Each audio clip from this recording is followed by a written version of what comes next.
मैले बोलेपछि प्रधानमन्त्री एकछिनपछि आउनुभयो र मलाई उल्ल्याउनु भयो र मलाई उल्ल्याउँदै भन्नुभयो, अघि भर्खर एउटा नानी सांसदले आएर मेरा बारेमा के भनेर गए। सांसद अहिले घर गए हुन्छ, नानी आनन्दले सुते हुन्छ। 5 वर्ष नानीको सुत्ने पालो, देश चलाउने पालो हाम्रो। यो भन्दै गर्दा संसदमा टेलिभिजनमा देखाइन्छ, प्रधानमन्त्रीले मलाई उल्ल्याउँदै गर्दाखेरि टेबल नेकपाको सांसदले यसरी ठोक्दै गर्दा सबभन्दा जोडले कसले ठोक्नुभयो भनेर हेरेको तपाईहरुको सांसद पुष्पकमल दाहाल प्रचण्ड ठोक्दै हुनुहुँदो रहेछ। तपाईहरुको सांसद सुरेन्द्र पाण्डे ठोक्दै हुनुहुँदो रहेछ। तपाईहरुको सांसद कृष्ण भक्त पोखरेल ठोक्दै हुनुहुँदो रहेछ। अघि 3 वर्षपछि, अस्ति 3 वर्षपछि मैले हेरेको रत्न पार्कमा बसेर हामी यहाँ छौं भनेर छाती ठोक्दै हुनुहुँदो रहेछ। तीनैजना लाइन लागेर बसेको देखियो। म सम्झन्छु, पकसाथ भन्नुपर्छ, क्षमा गर्नुहोला प्रधानमन्त्रीजी, मलाई यो भन्ने मन थिएन। तर तपाईलाई केवल एउटा हास्य कलाकारको रूपमा सुन्न आएका छन् भनेर भन्दै गर्दा मलाई निको लागेको छैन। प्रधानमन्त्री जहाँ जानुहुन्छ मानिसहरू बडो दुःखका साथ भन्नुपर्छ, के कुराहरू सुन्न पाइन्छ, के कुरामा हाँस्न पाइन्छ भनेर जान्ने अवस्था आज बन्न पुगेको छ।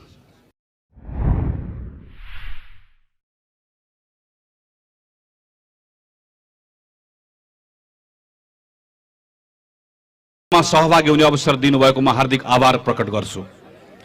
चितवन जिल्लामा म आउन थालेकै करिब 20 वर्षभन्दा बढी समय भइसकेछ। 20 वर्ष अगाडि जतिखेर विद्यार्थी एउटा कार्यकर्ताको रूपमा चितवन आउने गर्थे, त्यो बेलामा पार्टीको नेतृत्व गर्नुभएको नेतागण आज यहाँ मञ्चमा हुनुहुन्छ र त्यो बेलामा पार्टीका कार्यक्रममा देखिनुभएका, यतिकै क्रियाशीलताका साथ देखिनुभएका थुप्रै अग्रजहरूलाई आज पनि मैले जुलुसमा देखेँ, जुलुसमा भेटे, जो आज यहाँ थुप्रै बसिराख्नु भएको छ। यत्रो वर्षदेखि घाम पानी नबनिकन, दुःख सुख नबनिकन कहिले पार्टी सरकारमा गयो, कहिले पार्टी लखेटियो, कहिले राजाका विरुद्ध लड्नु पर्यो, कहिले माओवादीका विरुद्ध लड्नु पर्यो। दरबारसँग लड्दा होस् वा तरबारसँग लड्दा होस्, कांग्रेसको 4 तारे झण्डा झुक्न नदिने पार्टीका तमाम भुइँतहका कार्यकर्ताहरूलाई म सलाम गर्छु, तपाईहरुलाई नमन गर्छु। तपाईहरुकै कारणले गर्दा यो पार्टी जोगिएको छ, हाम्रो कारणले गर्दा होइन। तपाईहरुकै कारणले गर्दा यो पार्टी बाँचेको छ र तपाईहरुलाई नै देखेर आज यत्रा तन्नेरी युवकहरू नेपाली कांग्रेसमा समाहित हुन आउनु भएको छ। म तपाईहरु सबैलाई एकपटक फेरि हार्दिक अभिनन्दन गर्छु। केही महत्त्वपूर्ण साथीहरू आज हाम्रो पार्टी प्रवेश गर्नु भएको छ। सत्ताको राप र तापबाट रत्तिभर पनि प्रभावित नभइकन आज नेपाली कांग्रेससँग जोडिन आउनु भएका ती तमाम साथीहरूलाई म सिङ्गो नेपाली कांग्रेसको तर्फबाट हार्दिक स्वागत गर्छु। तपाईहरुको कारणले गर्दा आज हाम्रो घर थप समृद्ध भएको छ। तपाईहरुको उपस्थितिले हाम्रो साहस बढाएको छ। तपाईहरुको उपस्थितिले हामीलाई थप उत्साहित बनाएको छ। तपाईहरुलाई स्वागत गर्छु। चितवन नेपाली कांग्रेसले तपाईहरु सबै साथीहरुको रुचि अनुसार, योग्यता अनुसार तपाईहरुको व्यवस्थापन गर्ने नै छ र नेपाली कांग्रेसको एउटा कार्यकर्ताको तर्फबाट यति तपाईहरुको बीचमा संकल्प गर्छु, जो आज यो पार्टी प्रवेश गर्नु भएको छ। फागुन 3 गते चितवन जिल्लामा आयोजित कार्यक्रममा मैले नेपाली कांग्रेस प्रवेश गरेको यो दिन मैले गल्ती गरेछु भनेर तपाईलाई पश्चाताप हुने मौका अवसर कांग्रेसले कुनै पनि क्षण आउन दिने छैन। यो हाम्रो संकल्प हो।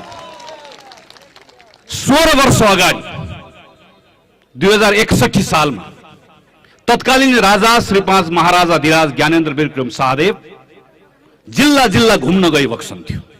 कहिले बुटवल, कहिले धनगढी, कहिले चितवन, कहिले नेपालगञ्ज। महाराजाको सवारी हुँदै गर्दा थुप्रै मानिसहरू लाइन बस्थे।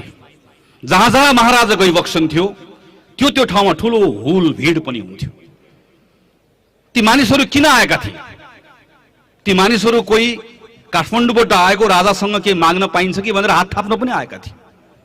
कोही महाराजका समर्थक पनि थिए, निसन्देह थिए। तर धेरै मानिसहरू किन आएका थिए भने महाराजलाई लाग्यो यी मेरा समर्थक हुन्, यी मेरो जय जय गर्न आएका हुन्। तर हामीले महाराजलाई भने होइन महाराज, यी तपाईका समर्थक होइन नि, हजुरका समर्थक होइनन्, मौसुफका समर्थक होइन नि, यी मौसुफको जय जय भनेर भन्न आएका होइनन्।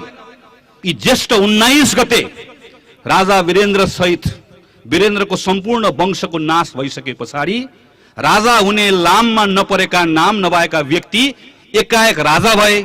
यी कस्ता रहेछन् भनेर हेर्न आएका हुन्। कौतुलताले आएका हुन्, विश्वासले आएका होइनन्।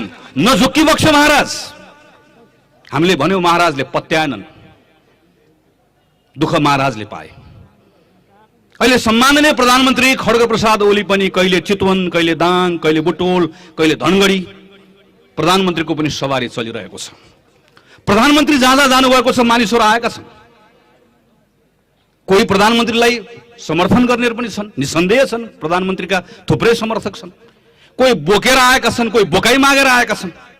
प्रधानमन्त्रीलाई के लागेको छ भने मौसुमलाई लागेको जस्तै तमाम सबै मानिसहरू मेरा समर्थक हुन्, मेरा जय जयकार गर्न आएका हुन्। प्रधानमन्त्री उत्साहित भएर बाकस बाकस भन्दै हुनुहुन्छ। तर प्रधानमन्त्रीलाई सम्झाउनु पर्ने बेला भएको छ। जसरी श्री 5 महाराज दिराजलाई सम्झायौं, त्यसै गरी सम्माननीय प्रधानमन्त्रीलाई सम्झाउनु पर्ने बेला भएको छ। सम्माननीय प्रधानमन्त्री केपी शर्मा ओलीले देशका लागि, देशवासीका लागि के भन्नुहुन्छ, के गर्नुहुन्छ भन्ने सम्मानका साथ, विश्वासका साथ तपाईलाई भेट्न, तपाईलाई आस्था प्रकट गर्ने नागरिक आएका होइनन्। दुःखका साथ भन्नुपर्छ, क्षमा गर्नुहोला प्रधानमन्त्रीजी, मलाई यो भन्ने मन थिएन। तर तपाईलाई केवल एउटा हास्य कलाकारको रूपमा सुन्न आएका छन् भनेर भन्दै गर्दा मलाई निको लागेको छैन। प्रधानमन्त्रीजीलाई सामाजिक सञ्जाल एकदमै मनपर्छ।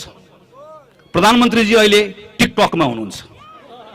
तपाईहरुले बेलुका टिकटक तपाई चलाउनुहुन्छ, गएर हेर्नुहुन्छ, गएर हेर्नुभयो भने मलाई एउटा टिकटकको एउटा भिडियो कसैले देखाइदियोस् जहाँ प्रधानमन्त्री केपी शर्मा ओलीले देशका नाममा, देशवासीका नाममा भरोसा दिने कुनै कुरा गर्नुभएको छ र त्यसलाई आम नेपालीहरूले रुचाएर त्यसलाई एकअर्कासँग शेयर गरेका छन्, हेरेका छन्। एउटा देखाउन सक्नुहुन्छ? प्रधानमन्त्री देखाउन सक्नुहुन्छ? सक्नुहुन्न। प्रधानमन्त्री जहाँ जानुहुन्छ मानिसहरू बडो दुःखका साथ भन्नुपर्छ, के कुराहरू सुन्न पाइन्छ, के कुरामा हाँस्न पाइन्छ भनेर जान्ने अवस्था आज बन्न पुगेको छ। 3 वर्ष अगाडि, ठिक आजभन्दा 3 वर्ष अगाडि संसदमा यसै गरिकन रोस्टममा उभिएर भनेको थिए, जतिखेर प्रधानमन्त्रीले विश्वासको मत पाउनु भएको थियो, तपाईलाई नेपालको इतिहासमा सबैभन्दा बढी अनुकूलता प्राप्त भएको छ। तपाईलाई कांग्रेसको तर्फबाट शुभेच्छा छ। राम्रो काममा तपाईलाई साथ र सहयोग रहन्छ। तर तपाईको काउन्टडाउन सुरु भयो। अब किन्तु परन्तु केही पनि चल्दैन। तपाईको घोषणा पत्र तपाईलाई पढेर सुनाउँछौं। तपाईले गरेको वाचा तपाईले पूरा गर्नुपर्छ। एक कुराको हिसाब किताब हुन्छ। प्रधानमन्त्रीलाई म भनेको सम्झन्छु। मैले बोलेपछि प्रधानमन्त्री एकछिनपछि आउनुभयो र मलाई उल्ल्याउनु भयो र मलाई उल्ल्याउँदै भन्नुभयो, अघि भर्खर एउटा नानी सांसदले आएर मेरा बारेमा के भनेर गए। सांसद अहिले घर गए हुन्छ, नानी आनन्दले सुते हुन्छ। 5 वर्ष नानीको सुत्ने पालो, देश चलाउने पालो हाम्रो। यो भन्दै गर्दा संसदमा टेलिभिजनमा देखाइन्छ। प्रधानमन्त्रीले मलाई उल्ल्याउँदै गर्दाखेरि टेबल नेकपाको सांसदले यसरी ठोक्दै गर्दा सबभन्दा जोडले कसले ठोक्नुभयो भनेर हेरेको तपाईहरुको सांसद पुष्पकमल दाहाल प्रचण्ड ठोक्दै हुनुहुँदो रहेछ। तपाईहरुको सांसद सुरेन्द्र पाण्डे ठोक्दै हुनुहुँदो रहेछ। तपाईहरुको सांसद कृष्ण भक्त पोखरेल ठोक्दै हुनुहुँदो रहेछ। अघि 3 वर्षपछि, अस्ति 3 वर्षपछि मैले हेरेको रत्न पार्कमा बसेर हामी यहाँ छौं भनेर छाती ठोक्दै हुनुहुँदो रहेछ। तीनैजना लाइन लागेर बसेको देखिए। म सम्झन्छु त्यो क्षण। 3 वर्ष अगाडि हामीले भन्यौं, धेरैले पत्याउनु भएन। 3 वर्षपछि आज धेरैले लागेको छ। साथीहरू प्रश्न गर्नुहुन्छ, संसद विघटन भएको छ, चुनावको घोषणा भएको छ, तपाई संसद विघटनको पुनर्स्थापनाको पक्षमा हो कि चुनावको पक्षमा हो? म साथीहरूलाई भन्छु यो प्रश्नै गलत छ। गलत प्रश्नको सही उत्तर आउँदैन। प्रश्न संविधानको विघटन भएको छ। तपाई नेपालको संविधानको पक्षमा हो कि होइन? गिरिजा प्रसाद कोइरालाको नेतृत्वमा शान्ति प्रक्रिया प्रारम्भ गरेर सुशील कोइरालाको नेतृत्वमा संविधान निर्माण गरेर शेरबहादुरको नेतृत्वमा संविधान कार्यान्वयनको प्रारम्भ गरेको भनेर कांग्रेसको घोषणा पत्रमा लेखिएको मात्र होइन, प्रत्येक कांग्रेसको कार्यकर्ता हामीहरू भन्दै हिँडेका छौं। हामीलाई बडो गौरवको विषय पनि हो यो। त्यसैले आजको दिनमा एउटा कांग्रेसको कार्यकर्ताको निम्ति कुनै अल्मलिने कुरा छैन। संविधानको विघटन हुँदै गर्दा हामी संविधानलाई जोगाउने पक्षमा उभिने कि नउभिने भन्ने आजको सबभन्दा अहम प्रश्न हो। यो संविधान गएर के हुन्छ? यो संविधानमा कतिपय कुरा मलाई चित्त नबुझेका कुराहरू छन्, तपाईहरु भन्न सक्नुहुन्छ। छन् पनि। यो संविधानमा कतिपय कुराहरू तपाईलाई चित्त नबुझेका, मलाई चित्त नबुझेका कुराहरू छन्। यो कांग्रेसको विधान होइन नि त, देशको संविधान हो नि। कांग्रेस एक्लैले विधान लेख्दै गर्दा त हामीले बनाएको महासमितिले पारित गरेको विधानमा हामी केन्द्र समितिमा बसेका केही मानिसहरूले असहमतिको बुदा राखेका छौं, नोट अफ डिसेन्ट लेखेका छौं भने सिङ्गो देश एक ठाउँमा भएर संविधान लेख्दै गर्दा कांग्रेसले चाहेको, तपाईले चाहेको वा मैले चाहेको जस्तो मात्रै संविधान बन्न सक्दैन थियो। तर पनि मूलभूत रूपमा यो पार्टी स्थापना हुँदै गर्दा जननायक बीपी कोइरालाको पुस्ताले जे भन्यो, यो पार्टी केको लागि बनाएको? यो पार्टी जनताले जनतामाथि शासन गर्ने व्यवस्थाबाट मात्रै जनताका समस्याहरूको सम्बोधन हुन सक्दछ, पूरा हुन सक्दछ भन्ने विश्वासको साथमा त्यो प्रक्रियालाई अगाडि बढाउनका निम्ति गठन गरेको यो पार्टी यसको मुख्य रूपमा यही शासन व्यवस्था स्थापित गर्ने कुरालाई यो संविधानले छाडेन। यो संविधान कांग्रेसले भनेको जस्तो मात्रै सम्पूर्ण रूपमा बनेन। तर यो संविधान आज समात्दै गर्दा प्रत्येक कांग्रेसले सोध्नै पर्छ, सोच्नै पर्छ, यो संविधान तलमाथि भयो भने यसको विकल्पमा तपाईहरु मध्ये कसैले के हुन्छ भनेर भन्न सक्नुहुन्छ? मैले भन्न सक्छु, कसैले भन्न सक्छ? यसको विकल्पमा के आउँछ कसैले भन्न सक्छ? कसरी आउँछ कसैले भन्न सक्छ? कहिले आउँछ कसैले भन्न सक्छ? आज हामीसँग जे छ भएको कुरामा टेकेर, भएका कमजोरीहरूलाई सच्याएर, नभएका कुराहरूलाई थपेर अगाडि बढ्ने एउटा आधार हामीसँग छ। यो आधार हामीले छोड्यौं भने हामी ठूलो दुर्घटनामा पर्छौं। 2015 सालमा बीपी कोइरालाको नेतृत्वमा सरकार बन्यो। राजा महेन्द्रसँग एउटा विश्वास गर्यौं हामीले कि एउटा संवैधानिक राजा छ, संसदीय प्रजातन्त्र छ, 2/3 बहुमत भएको सरकार छ, संविधान छ। यो संविधानमा टेकेर अगाडि बढ्ने आधार छ। भारतको संविधानमा पनि कार्यकारी अधिकार राष्ट्रपतिले प्रयोग गर्छ लेखिएको छ। बेलायतको परम्परामा पनि धेरै कुरा रानीको मार्फतबाट हुन्छ। हाम्रो संविधानमा पनि लेखिएको थियो। तर अभ्यासका क्रममा जनताबाट निर्वाचित भएको जननिर्वाचित प्रधानमन्त्रीले नै त्यो अधिकारको प्रयोग गर्ने अवसर आउँछ, बिस्तारै स्थापित हुँदै जान्छ भन्ने हाम्रो विश्वास रह्यो। राजा महेन्द्रले महत्त्वाकांक्षा नराख्नु भएको भए आज हामीसँग संसदीय प्रजातन्त्र र संवैधानिक राजतन्त्रको 60 वर्षभन्दा लामो इतिहास हुन्थ्यो। आज हामीसँग बलियो लोकतान्त्रिक संस्थाहरू हुन्थे। आज संवैधानिक राजा पनि रहन्थे होलान्। आज हामीसँग राजनीतिक दलहरू, जनतामा भिजेका राजनीतिक दलहरू हुन्थ्यो। हामीसँग उच्च स्तरको लोकतान्त्रिक संस्कृति हुन्थ्यो र हामी आज विकासको अर्को चरणमा पुगेको अवस्था हुन्थ्यो होला भनेर अनुमान गर्न सकिन्छ। तर राजाको महत्त्वाकांक्षाले 30 वर्ष गयो। 46 सालमा बदलाव आयो। हामीले पनि चलाउने ढङ्ग पुरानो। तर फेरि दरबारको षड्यन्त्र, माओवादीको अनावश्यक युद्ध, यो सबै कारणले अर्को 10, 12, 15 वर्ष खेर गयो। 62 सालमा 63 सालमा आन्दोलनको सफलता भएपछि 72 सालमा संविधान बन्न 10 वर्ष लाग्यो। 10 वर्षपछि बल्ल संविधान बन्यो। अनि संविधानको भर्खर मात्रै बामे सर्न थाल्दै गर्दाखेरि यो यात्रालाई रोकेर पछाडितर्फ हामीहरू फर्क्यौं भने अनि त्यस पछाडि अगाडि बढ्नको लागि हामीसँग आधार के हुन्छ? जग्गै हामीले भत्कायो भने हामीले घर कसरी बनाउने? घर बनाउने कला प्रयोग गर्न सकिन्छ। घर बनाउनका निम्ति हामीसँग भएको योजना बदल्न सकिन्छ। तर हामीसँग जग भएन भने गर्ने के हो? यो संविधान त्यस कारणले गर्दा हाम्रा निम्ति एउटा जग हो। यही जगमा टेकेर हामीले आफ्नो घर निर्माण गर्ने हो। र आज प्रधानमन्त्रीले पुस 5 गते जे गर्नुभयो, प्रधानमन्त्रीले यसको जगमा हान्नु भएको छ। प्रश्न संसद विघटनको मात्र होइन, प्रश्न संविधानमा नलेखेको कुरा गर्न पाइन्छ कि पाइँदैन भन्ने हो। प्रश्न संविधानको शासन हो कि सनकको शासन भन्ने हो। प्रश्न विधिको शासन हो कि सेटिङको शासन भन्ने आजको सबैभन्दा ठूलो प्रश्न हो। हामी विधिको शासनको पक्षमा छौं कि हामी सेटिङको शासनको पक्षमा छौं? हामी सनकको शासनको पक्षमा छौं कि संविधानको शासनको पक्षमा छौं? आजको सबैभन्दा ठूलो प्रश्न यही हो। र यही प्रश्नको उत्तर कांग्रेसले खोज्दै जनताको बीचमा यसलाई संगठित गर्दै एकताबद्ध गर्दै हामी अगाडि बढ्नुपर्नेछ। 2048 सालमा कांग्रेसको नेतृत्वमा सरकार बन्यो। हामीले सरकार चलाउन जानेनौं, हामीले मान्नुपर्छ। संसद विघटन गर्यौं। हाम्रै पार्टीभित्रको झगडाको कारणले गर्दा संसद विघटन गर्यौं। संसद विघटन सही थियो? थिएन, गलत थियो। इतिहासले त्यसलाई प्रमाणित गर्यो। हामीले त्यसको सजाय पायौं। हामी तत्कालीन निर्वाचनमा हामी हार्यौं। नेपाल कम्युनिस्ट पार्टी एमाले हामीभन्दा ठूलो पार्टी बन्यो। दण्ड हामीले पायौं। गलत थियो, तर असंवैधानिक थिएन। किन? हाम्रो संविधानमा एउटा धारा लेखिएको थियो, जुन धारामा हामीले लेख्यौं, भन्यौं कि बहुमत प्राप्त गरेको प्रधानमन्त्रीले चाहेको बेलामा संसद विघटन गर्न सक्छ। त्यो धारालाई हामी 2047 सालको संविधानको धारा 53(4) भनेर चिन्दछौँ। मनमोहन अधिकारीले पनि संसद भङ्ग गर्नुभयो, सूर्यबहादुर थापाले पनि संसद भङ्ग गर्नुभयो, सदर भएन। शेरबहादुर देउवाले संसद भङ्ग गर्नुभयो र पछिल्लो पटक संसद भङ्ग गर्दै गर्दा हाम्रो अनुभव रह्यो संसद मात्र गएन, व्यवस्थै गयो। हामी फेरि संविधान सभामा आयौँ। संविधान सभामा फरक फरक मतहरू थिए। माओवादी प्रत्यक्ष निर्वाचित प्रधानमन्त्री चाहन्थ्यो, एमाले प्रत्यक्ष निर्वाचित प्रधानमन्त्री चाहन्थ्यो, कांग्रेस संसदीय व्यवस्था चाहन्थ्यो, अनि हाम्रो आफ्नै अनुभवहरू थिए।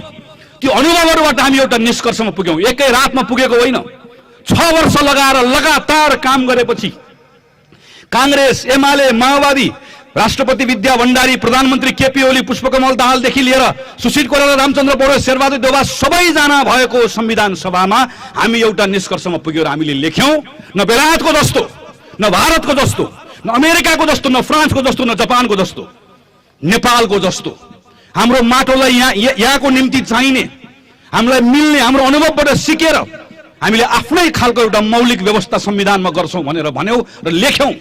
संसदीय व्यवस्था राख्ने, 165 निर्वाचन क्षेत्र बनाउने, 165 निर्वाचन क्षेत्र र 110 वटा समानुपातिकबाट आएको संसदहरूले निर्वाचित गर्ने प्रधानमन्त्रीलाई, तर निर्वाचित गरेको प्रधानमन्त्रीलाई 2 वर्षसम्म अविश्वासको प्रस्ताव ल्याउन नपाउने संसारमा एउटा पनि संविधान छैन यस्तो जहाँ निर्वाचित प्रधानमन्त्रीलाई निर्वाचित गर्ने मण्डलले 2 वर्षसम्म अविश्वासको प्रस्ताव ल्याउन पाउँदैन। हामीले राख्यौँ। किन राख्यौँ? गिरिजा प्रसाद कोइरालामाथि ल्याएको प्रस्तावको अनुभवले राख्यौँ। मनोहरमाथिको, शेरबहादुरमाथिको त्यो अनुभवहरूबाट हामीले लेख्यौँ र हामीले भन्यौँ बहुमत प्राप्त प्रधानमन्त्रीले संसद विघटन गर्न पाउँदैन। आज अदालतमा बहस चलिरहेको छ। अदालतमा बहस चलिरहेको बेलामा बेला बेन्चबाट प्रश्न सोधिन्छ, बहुमत प्राप्त प्रधानमन्त्रीलाई सरकार चलाउन मन लागेन भने के गर्ने भन्ने प्रश्न सोधिन्छ। मैले सधैँ उत्तर दिने गरेको छु, बहुमत प्राप्त प्रधानमन्त्रीलाई संसदबाट बहुमत प्राप्त प्रधानमन्त्रीलाई सरकार चलाउन मन लागेन भने खुर्कन घर जाने, घर बस्न मन लागेन भने वन जाने। घर र वन जाने भन्दा बाहेक हाम्रो संविधानले अर्को कुरा गर्न दिँदैन। आज जितनारायण श्रेष्ठ नेपाली कांग्रेस चितवन जिल्लाको सभापति हुनुहुन्छ। शेरबहादुर देउवा प्रधानमन्त्रीले जितनारायण श्रेष्ठलाई चितवन जिल्लाको सभापतिबाट निकाल्नु भयो भने जितनारायण श्रेष्ठले भन्नुहुन्छ, सभापतिजी यो अवैधानिक हो, म चितवनको पार्टीको साथीहरूबाट निर्वाचित भएको छु, हाम्रो विधानले यो चिन्दैन, यो भन्नुहुन्छ। तर शेरबहादुर देउवाले यहाँको नेपाल कम्युनिस्ट पार्टीको अध्यक्षलाई, यहाँ तपाईँ आजदेखि नेपाल कम्युनिस्ट पार्टीको जिल्लाको अध्यक्ष रहनु भएन भनेर चिठी काटिदिनु भयो भने त्यो अध्यक्ष कहाँ जानुहुन्छ? उहाँले के भन्नुहुन्छ? शेरबहादुर देउवा कांग्रेसको सभापति, उहाँ नेकपाको जिल्ला अध्यक्ष। कांग्रेसको सभापतिले विधानमा टेकेर कांग्रेसको सभापतिलाई निकाल्न मिल्ला वा कांग्रेसको जिल्ला सभापतिले प्रश्न गर्न मिल्ला, तर कांग्रेसको सभापतिले नेकपाको जिल्ला सभापतिलाई पदबाट हटाइदियो भने नेकपाको जिल्ला सभापतिले के भनेर प्रश्न गर्छ? उनले के भन्छ? तपाईले मलाई हटाउन पाउनुहुन्न, तपाईँ र मेरो सम्बन्धै छैन, तपाईँ र मेरो साइनो नै छैन, तपाईलाई म चिन्दिन। हो, ठ्याक्कै त्यस्तै हो। बहुमत प्राप्त गरेको प्रधानमन्त्रीले हाम्रो संसदलाई छुन्नै पाउँदैन, चिन्नै पाउँदैन, सक्दैन। उसलाई विघटन गर्ने अहिले बहुमत प्राप्त प्रधानमन्त्री केपी शर्मा ओलीले हाम्रो संसद विघटन गर्ने भनेको नेपाली कांग्रेसको सभापतिले नेकपाको अध्यक्षलाई वा नेकपाको अध्यक्षले कांग्रेसको सभापतिलाई हटाएको जस्तै हो। यसलाई हामी के भन्छौँ? यसलाई हामी अनधिकृत भनेर भन्छौँ। असंवैधानिक मात्र होइन, यो अनधिकृत पनि छ। यो अधिकार हाम्रो संसदले दिएकै छैन। हामीले लेख्दै गर्दा भन्दै गर्दा यो सबै कुरा राम्रोसँग बुझेर हाम्रो संविधानमा लेखेका हौं, हाम्रो अनुभवबाट खारिएर लेखेका हौं। यस्तो अवस्था नआओस् भनेर त्यसलाई रोक्नको लागि लेखेका हौं। आज यति सबै कुरा हुँदै गर्दाखेरि पनि संसद विघटन भएको कुरा सदर भयो, संसद विघटन भएको कुरा ठिक छ भनेर हामीले मान्यौं, यसको लाभ हामीलाई हुन्छ भनेर हामीले ठान्यौं भने यो संविधान चलाउने काम प्रारम्भ भयो। संविधानमा नलेखेको कुरा ठिक छ भनेर त्यसलाई मानेर गयौं भने भोलि संविधानभित्र नलेखेका धेरै कुराहरू हुँदै जान्छन्, संविधान भत्किँदै जान्छ, हामीसँग जग बाँकी रहन्न। त्यसकारणले गर्दा भनेको आज प्रश्न संसद विघटन वा निर्वाचनको होइन, प्रश्न संविधानको शासन हो कि सेटिङको शासन हो भनेर त्यसकारणले गर्दा भनेको। आज यो विषय सम्मानित अदालतमा गएको छ। अदालतमा जानुभन्दा पहिला त्यसकारणले गर्दा कांग्रेसले कुनै अलमल बिना भन्यो यो कदम असंवैधानिक हो। पुस 5 गते नेपाली कांग्रेसले केपी शर्मा ओलीको संसद विघटनको कदमको बारेमा टिप्पणी गर्दै गर्दा यसलाई अराजनीतिक मात्र भनेन, अलोकतान्त्रिक मात्र भनेन, यसलाई असंवैधानिक हो भन्ने निष्कर्ष निकाल्यो। आज अदालतमा यो विषय विचाराधीन छ। आज म यहाँ बोल्दै गर्दा अदालतमा छलफल भइरहेको छ र एउटा कांग्रेसको कार्यकर्ताको रूपमा मलाई मेरो अदालतमाथि सम्पूर्ण रूपमा विश्वास छ। त्यही विश्वासले त म भन्दैछु कि यो अदालतबाट संसद पुनर्स्थापना भन्दा अर्को कुरा हुन सक्दैन, किनकि जुन संविधान पल्टाएर पुस 5 गते शेरबहादुर देउवाको नेतृत्वमा कांग्रेसले यो कदम असंवैधानिक हो भनेर निर्णय गर्यो, अदालतको प्रधान न्यायाधीशको नेतृत्वमा रहेको बेन्चले पनि पल्टाउने संविधान यही हो। अनि कांग्रेसले नदेखेको संविधानको धारा अदालतले देख्न सक्दैन, किनकि हुँदै नभएको धारा उसले पनि भेट्दैन। हामीले पनि भेटेनौं, उसले पनि भेट्दैन। हाम्रो विश्वास यही हो। हामीले यतिखेर अदालतलाई भन्ने एउटा मात्रै कुरा हो, जसरी 2034 साल कार्तिक 23 गते अदालतमा उभिएर जननायक बीपी कोइरालाले भन्नुभयो, बिना कुनै पक्षपात, बिना कुनै गोप्य निर्देशन, बिना कुनै भय यो अदालतले निर्णय गरोस्, यो अदालतले खासखुस नगरोस्, यो अदालतले कसैको निर्देशन नसुनोस्, न्यायको 4 किल्ला भित्र न्यायको हत्या नहोस्, अदालतले आफ्नो मान कायम राखोस्। मैले भनेको होइन, तपाई र मेरो नेता बीपी कोइरालाले अदालतमा उभिएर भन्नुभएको। त्यही बीपी कोइरालाको कार्यकर्ता भएर आज यो मञ्चमा उभिएर भन्दैछु, मेरो अदालत यो प्रधानमन्त्रीसँग नडराओस्, प्रधानमन्त्रीको धम्कीसँग अदालत नडराओस्। धेरै दिन छैन, संसदको पुनर्स्थापना भएपछि प्रधानमन्त्रीले ठूलो खर्च गरेर दमकमा भ्यू टावर बनाउनु भएको छ।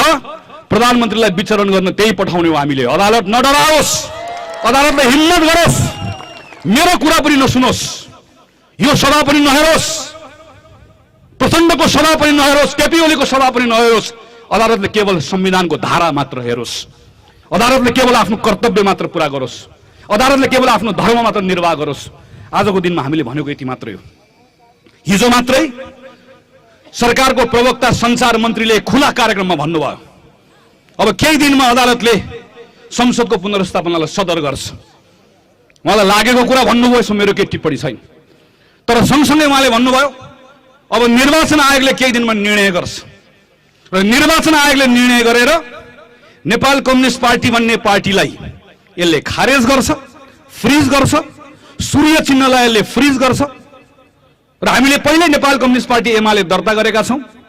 हामी नेकपा एमालेमा गएर चुनाव लड्छौं। हाम्रो चुनाव चिन्ह डाँडाबाट उदाउँदै गरेको सूर्य हुन्छ। अरु बाँकी रहेका कम्युनिस्टहरूले कहाँ गएर चुनाव लड्छन् हामीलाई थाहा छैन। मैले भनेको होइन, सरकारको प्रवक्ताले भन्नुभएको। अनि यो भन्दै गर्दा नेपालको अदालतले पनि बुझ्नुपर्छ, मलाई विश्वास छ बुझिरहेको छ। प्रधानमन्त्री केपी शर्मा ओली आजको दिनमा नेपाल कम्युनिस्ट पार्टीलाई निर्वाचन आयोग मार्फतबाट त्यसलाई फ्रिज गर्न लगाएर आफू पहिला दर्ता गरेको एमालेमा सूर्य चिन्ह चुनाव चिन्ह लिएर चुनाव लडेर बाँकी रहेको कम्युनिस्टलाई सडकमा आउँदै गरेर ताली त बजाउला, तर चुनाव होला। यो चुनाव गराउने प्रधानमन्त्रीको नियत हो। प्रधानमन्त्री चुनाव गराउँदै हुनुहुन्छ कि भिडन्त गराउँदै हुनुहुन्छ? प्रधानमन्त्री चुनाव गराउँदै हुनुहुन्न, वैशाखमा चुनावको नाटक गर्दै हुनुहुन्छ र चुनाव नगराउने कुराको दोष कसलाई बोकाउने भनेर दोषको भारी मात्र बोकाउन खोज्दै हुनुहुन्छ। कांग्रेसले पनि यो कुरा बुझ्नुपर्छ, अदालतले पनि कुरा बुझ्नुपर्छ। अदालतले बुझ्नुपर्छ, न्याय बुझेको छ। मलाई विश्वास कि न्याय अदालतको आफ्नै आचार संहिताले भन्छ, न्यायाधीशको आचार संहिताले भन्छ, न्याय गरेर मात्र हुँदैन, न्याय गरेको देखिनुपर्छ। आजको दिनमा प्रधानमन्त्री केपी शर्मा ओलीले पैसा तिरेर अदालतमा उभ्याएर बहस गर्न लगाएको वकिल बाहेक र प्रधानमन्त्रीको कार्यक्रममा आएर थप्पड बजाउन आएका केही मानिसहरू बाहेक एकजना पनि स्वतन्त्र भनेर चिनिएको एउटा मान्छे कसैले देखाइदियोस् मलाई, जसले यो बेलामा छाती ठोकेर नेपालको संविधानमा प्रधानमन्त्रीलाई संसद विघटन गर्ने अधिकार छ भनेर भन्छ। भन्न सक्छ? सक्दैन। किन सक्दैन? छैन, त्यसैले भन्न सक्दैन।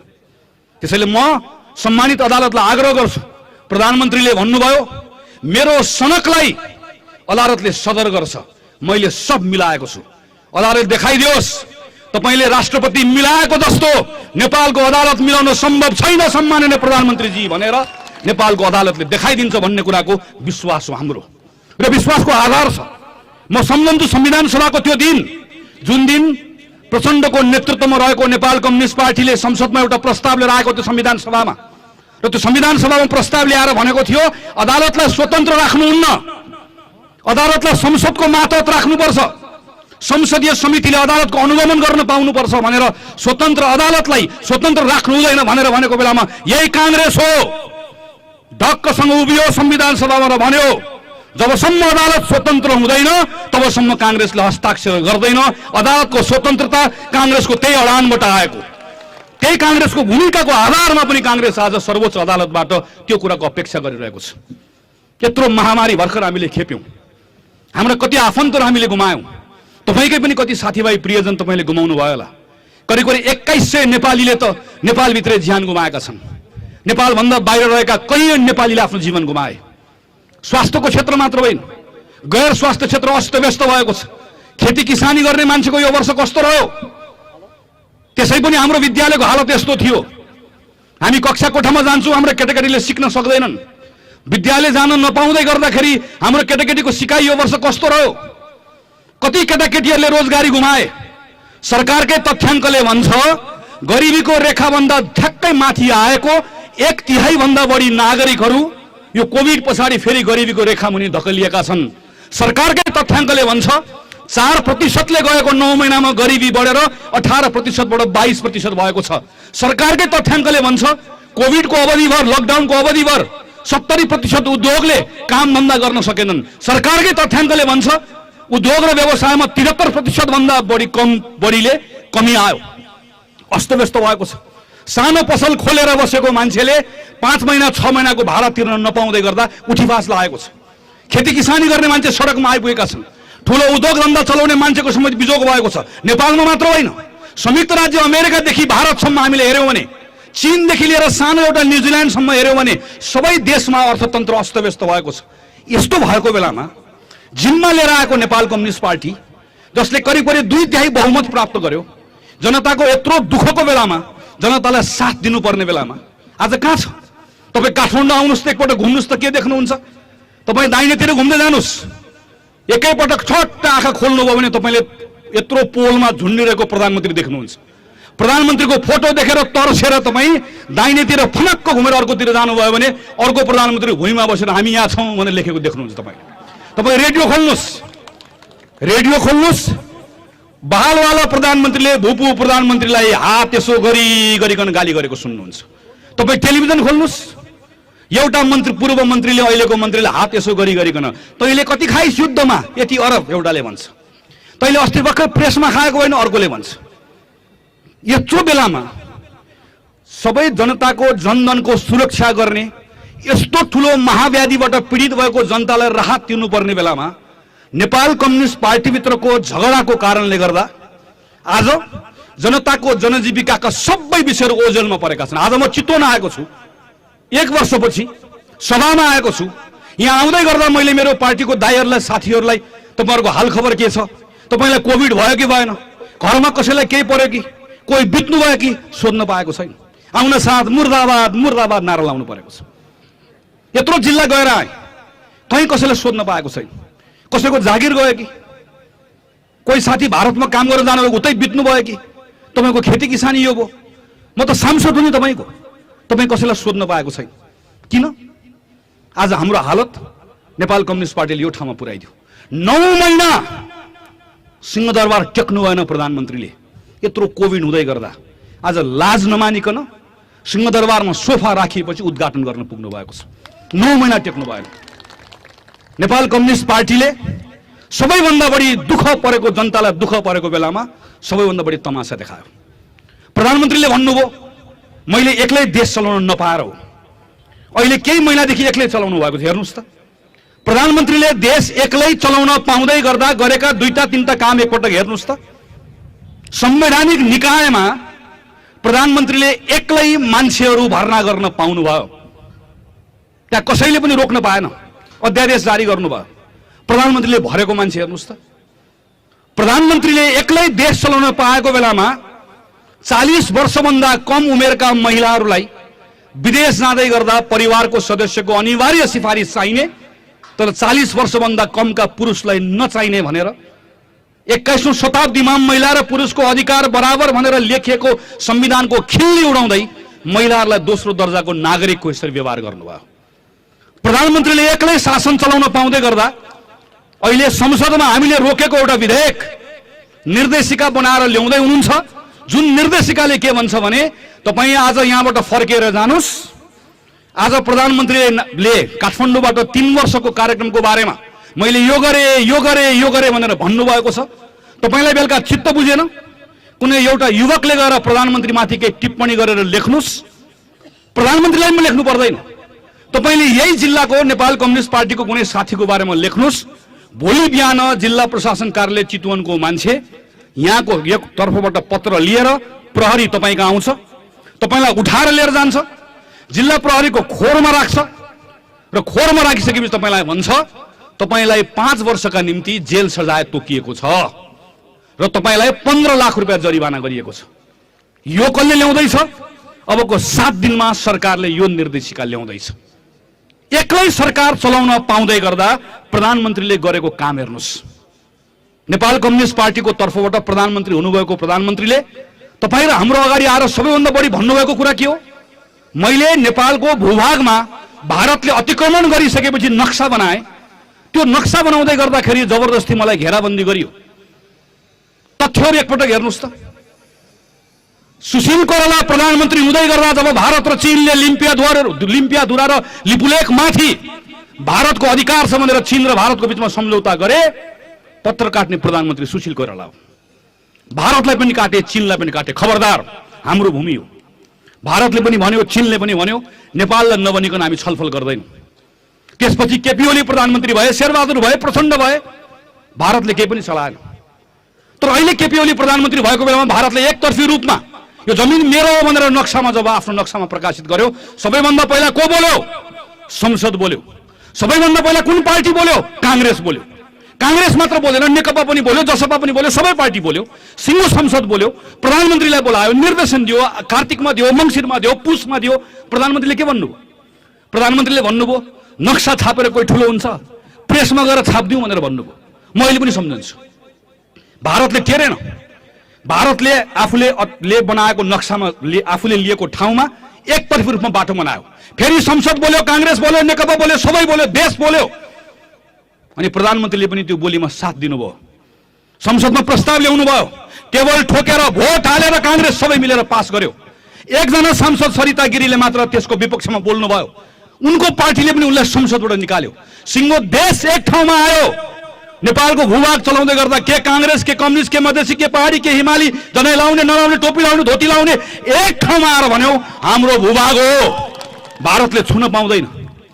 यस्तो विषयलाई प्रधानमन्त्रीले नेपाल कम्युनिस्ट पार्टीको झगडाका लागि प्रयोग गर्ने, पटक पटक भन्ने, मलाई घेराबन्दी गर्यो, मलाई नक्सा बनाउँदै गर्दा अप्ठ्यारो पर्यो।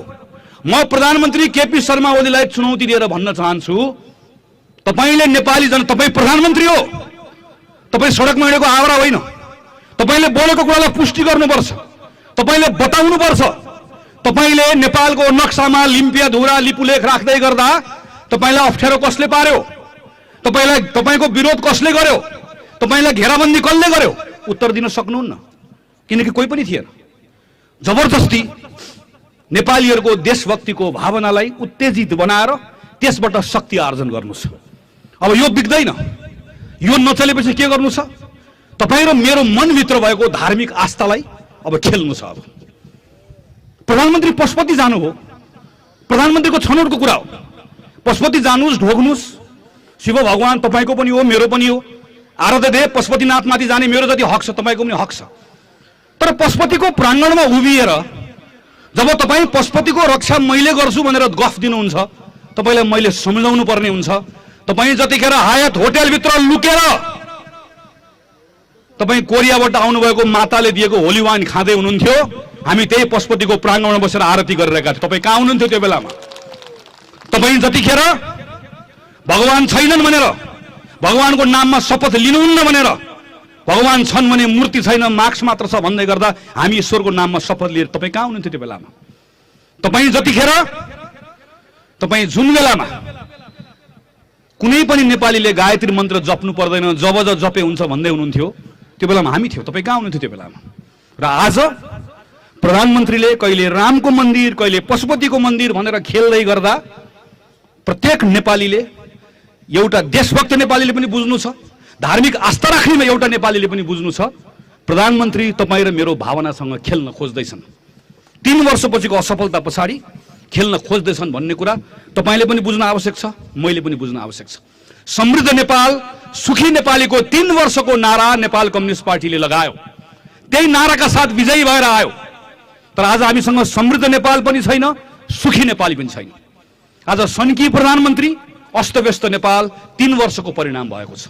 समृद्ध नेपाल सुखी नेपाली होइन, सन्की प्रधानमन्त्री अस्तव्यस्त नेपाल 3 वर्षपछिको परिणामको रूपमा आज हामीले पाएको अवस्था छ। तर यो भन्दै गर्दा एउटा काङ्ग्रेसको कार्यकर्ताले सँगसँगै यो पनि भन्नुपर्छ, प्रधानमन्त्री ओली पुस 5 गते एकाएक ओली भएर निस्कनु भएको होइन, रातारात ओली बनेको होइन। प्रधानमन्त्रीले पुस 5 गते दुस्साहस गर्ने ठाउँसम्म पुग्दै गर्दा धेरै घटनाहरूले त्यो ठाउँसम्म पुर्याएको छ। आज अघि सरिता दिदीले चर्चा गर्नुभयो, आज पुष्पकमल दाहालदेखि माधव नेपालले सडकमा उभिएर, रामकुमारी झाँक्रीदेखि योगेश भट्टराईले सडकमा उभिएर राष्ट्रपतिको कदममाथि प्रश्न उठाउँदै गर्दा प्रश्न उठाउन पाउनुहुन्छ, तर हामीले पनि सोध्न पाउनुपर्छ।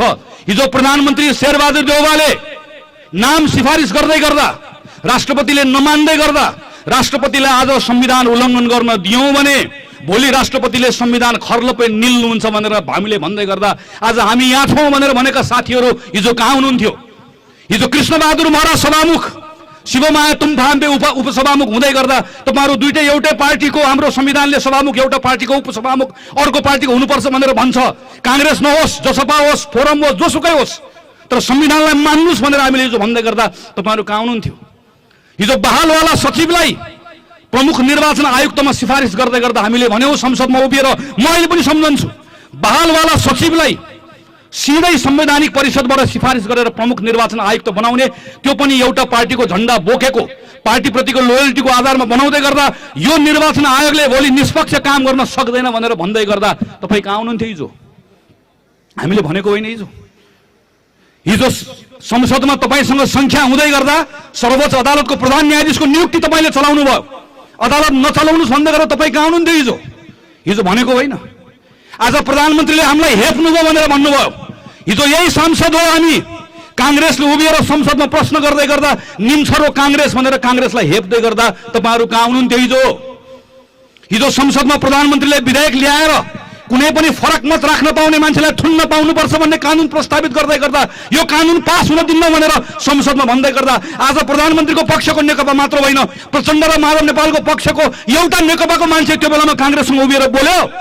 बोलेन। कहाँ हुनुहुन्थ्यो तपाईँहरू त्यो बेलामा? म भन्छु कहाँ हुनुहुन्थ्यो तपाईँहरू? तपाईँहरू मध्ये एउटा अध्यक्षलाई केपी शर्मा ओलीले भन्नुभएको थियो, कमरेड यो ट्र्याक्टर होइन, प्लेन हो, प्लेन चलाउन 2टा पाइलट चाहिन्छ, एउटा पाइलट तपाईँ, एउटा पाइलट मै ढाइया चलाउने हो, अगाडि बढाउने हो, ल्यान्ड गर्ने हो, आधा तपाईँको आधा मेरो। तपाईँ त्यही आधाको लोभमा पर्नुभयो कमरेड। तपाईँहरू मध्ये एकजनालाई भन्नुभयो, कमरेड यो त माओवादी हो, झुक्काएर ल्याएको, मौका परेको बेलामा ड्यासतिर ढालिदिने हो, तपाईँ र म जब एक हौँ, देखाइदिनुपर्छ कमरेड। तपाईँ पनि लोभमा पर्नुभयो। अर्को कमरेड अहिले मञ्चमा आएर बोल्दै हुनुहुन्छ, हिजो तपाईँलाई चुनाव हार्दै गर्दा राष्ट्रिय सभाको सदस्य बन्नलाई प्रधानमन्त्रीसँग ढोग्न गए भने प्रधानमन्त्रीले हेप्नुहुन्छ भने तपाईँलाई थाहा थिएन? एउटा कमरेड सर्प पाल्न 72 करोड माग्दै जानुभएको थियो, तपाईँहरू एकलाई प्रधानमन्त्रीले चिन्नुभयो, नाप्नुभयो, जाँच्नुभयो, नारी छाम्नुभयो अनि हेप्नुभयो। हिजो काङ्ग्रेस बोलेको बेलामा काङ्ग्रेसले ठिक बोलेको छ, पार्टीको कुरा बोलेको छैन, संविधानको कुरा बोलेको छ, सिद्धान्तको कुरा बोलेको छ। निर्वाचन आयोगलाई चोखो राखौं, सभामुख र उपसभामुखलाई संविधान सम्मत ढङ्गबाट संसदभित्र संविधानको व्यवस्था अनुकूल बनाऊ, अदालत नचलाऊ, फरक मत राख्नेलाई मुख थुन्ने कानुन ल्याउँदै गर्दा काङ्ग्रेसको विरोधमा साथ दिउँ भन्ने तपाईँले लागेको भए, सिद्धान्तको पक्षमा तपाईँ अडिनु भएको भए, तपाईँ बोल्नु भएको भए आज सडकमा हामी यहाँ छौँ भनेर आउनै पर्दैन थियो, धेरै पहिला फरक भइसकेको हुन्थ्यो। मैले केही दिन अगाडि पढे सुने, कमरेड प्रचण्डले कहीँ कतै भन्नुभएछ अब काङ्ग्रेस आउनुपर्छ, काङ्ग्रेस नभइकन हुँदैन। अझ काङ्ग्रेसलाई भन्नुभएछ, काङ्ग्रेसहरू तिमीहरू नअल्मल्यौ, गिरिजा प्रसाद कोइरालाको काङ्ग्रेस हो यो, सुशील कोइरालाको कांग्रेस हो यो, शेरबहादुर रामचन्द्रको कांग्रेस हो यो। गिरिजाले शान्ति प्रक्रिया गरे, सुशीलले संविधान निर्माणको नेतृत्व गरे अनि संविधान कार्यान्वयनको नेतृत्व शेरबहादुरले गरे। अब फेरि कांग्रेस मैदानमा आउनुपर्छ, कांग्रेस चाहिन्छ भनेर भन्दै गर्दा धन्यवाद। तर धन्यवाद भन्दै गर्दा तपाईले बिर्से पनि हामीले बिर्सेका छैनौं। आजभन्दा ठीक 3 वर्ष अगाडि त्यही दिन चितवनमै आएर तपाईले भन्नुभएको मैले रेकर्डमा राखेको छु कमरेड, तपाईले भन्नुभयो अब यो देशलाई कांग्रेस भन्ने पार्टी चाहिँदैन भनेर बोलेको पनि सम्झेर रेकर्डमा राखेका छौं हामीले। त्यसैले कमरेड एउटा किराको हिसाब किताब छ, हिसाब किताब हुन्छ, हामीले बिर्सेका छैनौं। म पार्टीका साथीलाई आग्रह गर्न चाहन्छु, यो हाम्रो काम हो जनताको बीचमा जाने, बताउने, प्रधानमन्त्री केपी शर्मा ओलीले गर्नुभएको कामको बारेमा बताउने, प्रधानमन्त्री केपी शर्मा ओलीले खेर फाल्नुभएको अवसरको बारेमा बताउने र प्रधानमन्त्री केपी शर्मा ओलीलाई केपी ओलीको प्रवृत्ति बन्नका लागि योगदान पुर्याउने सिङ्गो नेपाल कम्युनिस्ट पार्टीको बारेमा बताउने हाम्रो काम हो। तर यो बताउँदै गर्दा हामीले बिर्सनुहुन्न, सबको हिसाब किताब जनताले गर्छन्, समयमा हिसाब किताब हुन्छ। तर त्यो हिसाब किताब हुनको लागि चुनाव चाहिन्छ, चुनावको लागि संसद चाहिन्छ अनि त्यो संसद अहिले संसद पुनर्स्थापना भएर आएको संसदलाई मात्रै हाम्रो संविधानले चिन्छ। त्यसैले यो बेलामा आजको दिनको हाम्रो सबैभन्दा मुख्य विषय भनेको प्रतिनिधि सभाको विघटन गर्ने असंवैधानिक कामलाई विरोध गर्ने, त्यसलाई सच्याउन लगाउने, त्यो संसद फिर्ता ल्याउने, त्यो संसदमा ल्याइसकेपछि हिसाब किताब गर्ने हो। प्रधानमन्त्रीको पनि गर्ने, राष्ट्रपतिको पनि गर्ने, पूर्व प्रधानमन्त्रीको पनि गर्ने अनि त्यसपछि देशलाई चुनावमै लिएर जाने हो। कांग्रेसको साथीहरू चुनाव हुन्छ कि हुँदैन नअल्मलिनुस्, देश चुनावमै जान्छ तर चुनावको सही बाटोबाट जान्छ। संसद आउँछ र पुनर्स्थापित संसदले देशलाई चुनावमा लिएर जान्छ, किनकि त्यो संसदले मात्र देशलाई चुनावमा लिएर जान पाउँछ। र यो चुनावमा जाँदै गर्दा अनि कांग्रेसले जनताको बीचमा गएर भन्छ नेपालको कम्युनिस्ट पार्टीले नेपालको स्वाधीनताको पनि रक्षा गर्न सकेन, नेपाली नागरिकको स्वतन्त्रताको पनि रक्षा गर्न सकेन, नेपाली नागरिकलाई समान अवसर पनि दिन सकेन, नेपाली नागरिकलाई समानता पनि दिन सकेन र नेपाली नागरिकलाई समृद्धि पनि दिन सकेन। अब कांग्रेस छ, कांग्रेसले भरोसा दिलाउन सक्नुपर्छ, कांग्रेसले भण्डाफोर गरेर मात्र हुँदैन, कांग्रेसले विश्वास दिलाउन सक्नुपर्छ, कांग्रेसले आम नागरिकलाई भन्न सक्नुपर्छ अब लडौं संघर्ष गरौं, अझ आन्दोलनमा आउनुपर्छ। होइन, धेरै दिन लड्नु पर्दैन, तपाईको केही पाइलाहरू मात्र चाहिएको छ, तपाईको केही आवाज मात्र चाहिएको छ। कांग्रेस छ, कांग्रेस जिउँदो छ, कांग्रेसले सम्हाल्छ। यो संविधान तलमाथि हुन दिन्न, हामी सम्हाल्छौं, देशलाई चुनावमा पनि लिएर जान्छौं, संसद ल्याउँछौं, चुनावमा लिएर जान्छौं र त्यो चुनावबाट शानदार ढंगले कांग्रेस विजयी भएर पनि आउँछ, चितवनको 3टै सिटबाट विजयी भएर आउँछ भनेर जनताको बीचमा कांग्रेसले भन्न सक्नुपर्छ। हिजो कांग्रेसले गरेका गल्तीहरूको लागि पनि माफी माग्नुपर्छ। हिजो गरेका गल्तीहरू हामी गर्दैनौं, हिजो गरेका कमजोरी हामी गर्दैनौं। नेपाल कम्युनिस्ट पार्टीले गर्न सकेन भनेर मात्र हामी आउँदैनौं, हामी देश यसरी चलाउँछौं भनेर योजना सहित आउँछौं। हामी भारतलाई अँध्यारोमा उज्यालोमा आएर भारतलाई ललकार्ने, अँध्यारोमा गएर खुट्टा ढोग्ने काम पनि गर्दैनौं। हामी भारत र चीनलाई जिस्काउने काम पनि गर्दैनौं। हामी भारतसँग पनि, चीनसँग पनि, अमेरिकासँग पनि, सिङ्गो संसारसँग जस्तो अँध्यारोमा व्यवहार गर्छौं उज्यालोमा त्यस्तै व्यवहार गर्छौं। नेपालको स्वाधीनताका सन्दर्भमा कोहीसँग सम्झौता गर्दैनौं। स्वाधीन नेपालभित्र जुनसुकै जातमा जन्मिए पनि, महलमा जन्मिए पनि, झुपडीमा जन्मिए पनि, कसैको घर र परिवारमा जन्मेको आधारमा उसको अवस्था र भाग्य र भविष्य निर्धारण हुने यो अवस्थालाई हामी बदल्छौं। जहाँ जन्मिए पनि एउटा नेपालीले समान अवसर पाउने अवस्थालाई हामी त्यो ठाउँमा पुर्याउँछौं। हामी यो संविधानलाई पढ्ने काम मात्र होइन, संविधानलाई पालना गर्ने काम मात्र होइन, संविधानमा लेखेका कुराहरूलाई अगाडि बढाउने काम गर्छौं। महिला र पुरुषलाई 33% भनेको कुरालाई मन्त्र जस्तो पढेर भनेको ठाउँमा 33% दिने, नभनेको ठाउँमा 3% पनि नदिने होइन। हामी सबै ठाउँमा महिला र पुरुषलाई बराबर हुने गरिकन त्यो अवस्था निर्माण गर्नका लागि निरन्तर प्रयास गर्छौं। हामी नेपालभित्रका मधेसी र थारूहरू नेपालको सेनाको सेनापति किन भएर आउन सकेनन्, नेपालको एउटा दलितको छोराछोरी नेपालको उच्च ठाउँमा किन पुग्न सकेन, त्यो प्रश्न गर्छौं, त्यो प्रश्नको उत्तर खोज्छौं। हाम्रा युवाहरू त्यत्रो ठूलो संख्यामा कतारमा गएर काम गर्नु परेको छ, इजरायलमा गएर छोरीहरूले काम गर्नु परेको छ, दिनका दिन त्यत्रो बाकस नेपाल आएको छ, तिनले पठाएको कमाईको आधारमा देशको ढुकुटी चलेको छ। अनि त्यो ढुकुटीको चाबी लिएर अनि मञ्चमा आएर बुढाबुढीहरू आमा र बाल राखेर तिम्रो वृद्ध भत्ता 5,000 पुर्याइदिन्छु भनेर त्यो भाषण होइन, 5,000 होइन 10,000 पुर्याउँछौँ, तर कतारमा पठाएको युवाले कमाएको त्यो पैसा त्यसको बाकसको लास बेचेर होइन, नेपालभित्र अवसर सृजना गरेर यो ठाउँमा नेपाली युवाहरूलाई आत्मसम्मानका साथ बाँच्न पाउने अवसर सृजना गर्छौँ। यो काङ्ग्रेसको समुन्नत नेपालको कल्पना हो। कोखदेखि शोकसम्म, कात्रोदेखि यो कोखदेखि शोकसम्म, जन्मेदेखि मरेसम्मको त्यो सबै ठाउँमा नेपाली कांग्रेस आम नागरिकसँग उभिन्छ भन्ने एउटा संकल्पका साथ, विश्वासको साथ जनताको बीचमा कांग्रेस जाने हो, हाम्रो बारेमा बताउने हो।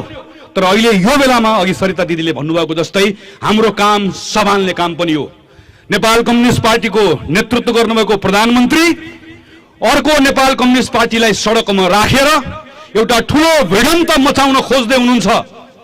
युद्धबाट कति दुःखका साथ कांग्रेसले बाहिर निकाल्यो यो पीडा हामीलाई थाहा छ। गिरिजाप्रसाद कोइरालाले कुनै बेला भन्नुहुन्थ्यो, म धनगढी गएको थिएँ, पूर्व प्रधानमन्त्री थिएँ, पार्टीको सभापति थिएँ, कैलालीको गाउँमा मेरो साथी मारियो, म हुँदाहुँदै म झण्डा उडाउन जान चाहन्थेँ। म झण्डा उडाउन जान चाहँदै गर्दाखेरि मलाई प्रशासनले भन्यो तपाईँ सुरक्षित हुनु न, जान पाउनुहुन्न। मैले त्यो दिन ठाने म कस्तो पार्टीको सभापति, मेरो पार्टीको साथी मारिएको छ अनि उसलाई झण्डा उडाउन म जान सक्दिनँ। देशलाई यस्तो हिंसाको आहालमा डुबाएर गर्ने राजनीतिको अर्थ छैन। म हिंसाबाट बाहिर निकाल्छु, त्यो संकल्प गिरिजाप्रसादले गर्नुभयो। त्यो संकल्पमा तपाईँ हामी सबले साथ दियौँ। हाम्रो आफ्नो पीडाहरू थिए, यही चितवनमा हुनुहुन्छ, यही मञ्चमा हुनुहुन्छ। मसँग नारा लाउँदै गरेको भाइ मलाई बताउँदै हुनुहुन्थ्यो साथीहरूले, कति शहीद परिवारको साथीहरू यहाँभित्र हुनुहुन्छ। आफ्नो घाउहरू बिर्सिएर त्यो बेलामा तपाईँहरू सबैजना गिरिजाप्रसादले गरेको त्यो संकल्पको पछाडि उभिनु, हामी उभियौँ। किन? देशलाई हिंसाबाट बाहिर निकाल्न। अनि एउटा प्रधानमन्त्री जसले करिब करिब 2/3 बहुमत पाएको छ, जसले यत्रो घर सम्हाल्ने मौका पायो, यत्रो इतिहासमा कसैले नपाएको अवसर पायो, त्यो प्रधानमन्त्रीले हुँदा खाँदाको संसद विघटन गर्छ। अनि तपाईँ र मेरो अगाडि आएर खेत धाक लगाउँछ भने अब म 2/3 बहुमत ल्याउँछु भनेर धाक लगाउँछ। आफ्नो घर सम्हाल्न सक्दैन। नेपाल कम्युनिस्ट पार्टीको झगडा तपाईँ र मेरो लागि भएको झगडा हो। जग्गा नहुनेलाई जग्गा दिन्छु हिजोको नारा के थियो? घर कसको पोत्नेको, जग्गा कसको जोत्नेको, बाटो कसको हिँड्नेको, गाडी कसको हाँक्नेको कम्युनिस्ट पार्टीको नारा। अहिले घर कसको भयो? घरपट्टिको। बालबाटार पनि खर्लप्पे खाए, मिलेर खाए। तैँले खाइस् मैले खाइस् भन्दैछ। वारी यता बस्ने बालबाटार खाएको छ, यता बस्नेले प्रेस खाएको छ, वरिपरि सबले बसेर खाएको छ। अनि कसले धेरै खायो, कसले खान पाएन भन्ने कुरामा लडेको छ, भिडेको छ। त्यसको नाममा झगडा गरेको छ, त्यसको नाममा हुँदा खाँदाको बहुमत डुबाएको छ, देशलाई भड्खालोमा हारेको छ, यस्तो अस्तव्यस्त बनाएको छ। अनि त्यो नेपाल कम्युनिस्ट पार्टीले आज आएर सारा देशलाई अस्तव्यस्त बनाएर यो बेलामा फेरि अर्को भिडन्तमा लिएर जान खोज्दैछ। यो बेलामा कांग्रेसको काम सम्हाल्ने काम हेर्नुहोस्। नेपालमा कम्युनिस्ट पार्टीको बारेमा बताउने, नेपालमा कम्युनिस्ट पार्टीले गरेका कामहरूका बारेमा बताउने, अहिलेको नेपाल कम्युनिस्ट पार्टीका बारेमा बताउने र सबैभन्दा बढी प्रधानमन्त्री केपी शर्मा ओलीले गरेको असंवैधानिक कामका विरुद्धमा उभिने, बताउने र सँगसँगै भविष्यको बारेमा एउटा भरोसा दिने काम कांग्रेसको। यति गरे पुग्छ। म साथीहरूलाई आह्वान गर्छु, म सब चितवनका पार्टीका साथीहरूलाई आह्वान गर्छु, नअल्मलिनुहोस्। केही समय दुःख गर्ने बेला छ, म धेरै पनि भन्दिनँ, यो बेला पनि हो। नेपाल कम्युनिस्ट पार्टीमा हिजो लागेको साथीहरूका जानुस्। मैले पहिला पनि तपाईँहरूको जिल्ला आउँदै गर्दा भनेको थिएँ, कम्युनिस्ट पार्टीको तल्लो तहमा काम गरेका इमानदार साथीहरू हुनुहुन्छ कि साथीहरू अलमलमा परेका हुन्, भ्रममा परेका हुन्। अहिले आफ्नै नेताहरूले एकले अर्कालाई गाली गरेको देख्दै गर्दा विचित्रको अवस्थामा पुगेका छन्। ती साथीहरूलाई भेट्नुहोस्, उनीहरूलाई भेटेर भन्नुहोस् कांग्रेस छ, तपाईँहरूको क्रियाशीलतालाई कांग्रेसले ठाउँ दिन्छ भनेर भन्नुहोस्। आउनुहोस्, सँगै मिलेर काम गरौँ, देशका लागि काम गरौँ भनेर भन्नुहोस्, समृद्धिका लागि काम गरौँ भनेर भन्नुहोस्, आउनुहोस् भनेर भन्नुहोस्। ती साथीहरूलाई स्वागत गर्नुहोस्। यति मात्र गऱ्यो भने पुग्छ। चुनावको तयारी भनेको यही हो। यही आन्दोलनले चुनावको लागि ठिक ठाउँमा उभ्याउँछ। हामी ठिक ठाउँमा उभियौँ भने यो पटक मतदाता जाने कहाँ हो? सूर्य चिन्ह। मैले साथीहरूलाई सोधेँ कता जान्छ मतदाता? सूर्य चिन्ह जता जान्छ त्यतै जान्छ नेकपाको भन्नुभयो। अनि मैले साथीलाई भने होइन, यो पटक एकातिर सूर्य गयो भने बादल लागेको छ, अर्कोतिर सूर्य गयो भने त्यो पहिले प्रचण्ड गर्मी भएको छ। जता गए पनि घामले पोल्नेवाला छ कि बादल लाग्नेवाला छ। फर्केर रुखै मुनि आउने हो, हामी कहीँ आउने हो। हामी ठिक ढङ्गले उभिनुपर्छ। हामीलाई देख्दै गर्दा भरोसा लाग्नुपर्छ। हामीलाई देख्दै गर्दा कुनै ढलमल हलमल देखिनुहुन्न। दृढसँग उभिएको कांग्रेस जसले सत्यको पक्षमा उभिएको छ, सिद्धान्तको पक्षमा उभिएको छ, देशलाई जोगाउने एउटा संकल्प लिएको छ, त्यो कांग्रेसको ठाउँमा जनता आफै गोलबन्द भएर आउँछन्। म चितवनको आम साथीहरूलाई अपिल गर्न चाहन्छु, त्यस्तो कांग्रेस हामीले बनाउने हो। अबको कांग्रेस तपाईलाई रुखमा मात्र मत हाल्न लगाउने कांग्रेस हुन्छ। अबको कांग्रेसले तपाईलाई हँसिया हथौडामा हलोमा कोही पनि मत हाल्न लगाउँदैन। कांग्रेसले केवल रुख चिन्दछ, रुखलाई मान्दछ, रुखमा मात्र मत हाल्छ भन्ने स्थिति हामीले बनाउने हो, बनाउँछौँ।